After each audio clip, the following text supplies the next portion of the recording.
I'm joined now by Karen Dee, the Chief Executive of the AOA. First year in the job, Karen, you've got a lot to do, haven't you? We've just seen, haven't we, about how important modernising the airspace is. Would you say that that's one of your key challenges? I would, yes. Our airspace is our invisible infrastructure in the sky, and it is vital both for supporting aviation but also for the wider economy.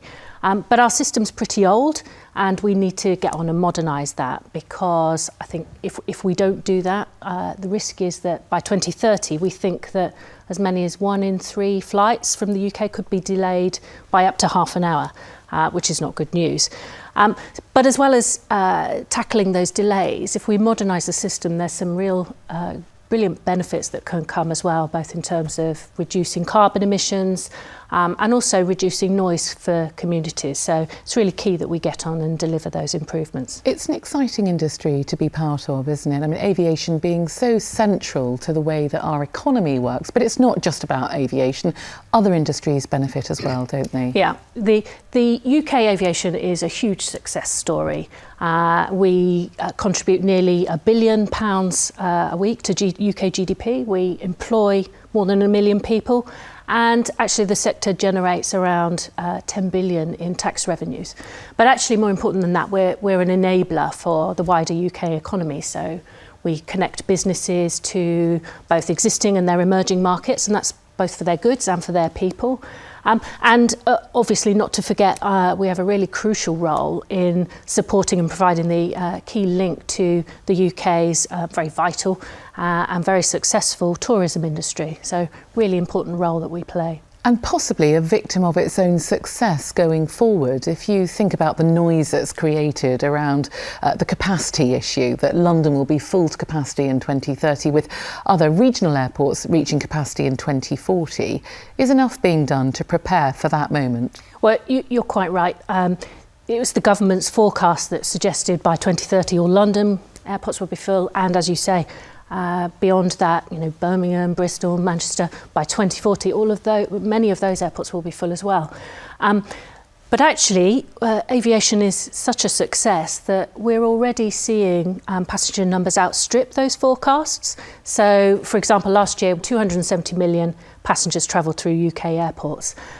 So actually, it's possible that we might see that kind of capacity crunch arrive slightly earlier than we anticipated. So it's really important that together with government we start to begin to map out and plan, make that detailed planning for how we're going to deliver the services that consumers continue to demand from us. You're likely to be in the hot seat for quite a lot of that period of preparation. Do you feel like enough is being done? I think we're very hopeful that the government has taken its decision on Heathrow and is now in the process of pulling together an aviation strategy, and that's really what we need government to do, is set that framework to allow airports, who are very vibrant and innovative businesses, to be able to meet that demand. It's important to remember it's not just about people, is it? 40% of UK products by value are flown out of the UK. Yeah, you're absolutely right on that. People often think of passengers travelling on their holidays, but actually airports are a vital link in our freight network. They're used for importing and exporting quite a wide range of products, but predominantly, I must say, quite high value and time-sensitive goods.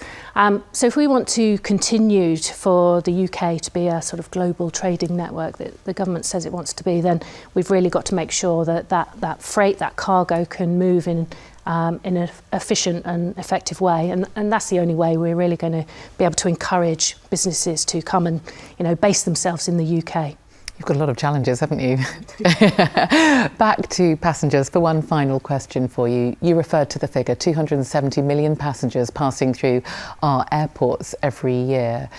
What about the transport networks to airports? Have they improved enough? There's still a long way to go, isn't there? Yeah, and a lot of our airports are already really well connected via their local road and rail links. but not all of them. And I think actually as we see demand from consumers and passengers to continue to grow, improving surface access links are going to be essential to make the best use of the capacity. And actually AOA did some work, I think last year, which suggested that even just a 5% reduction in journey times would deliver an additional 1.9 billion in GDP and support more than 30,000 extra jobs.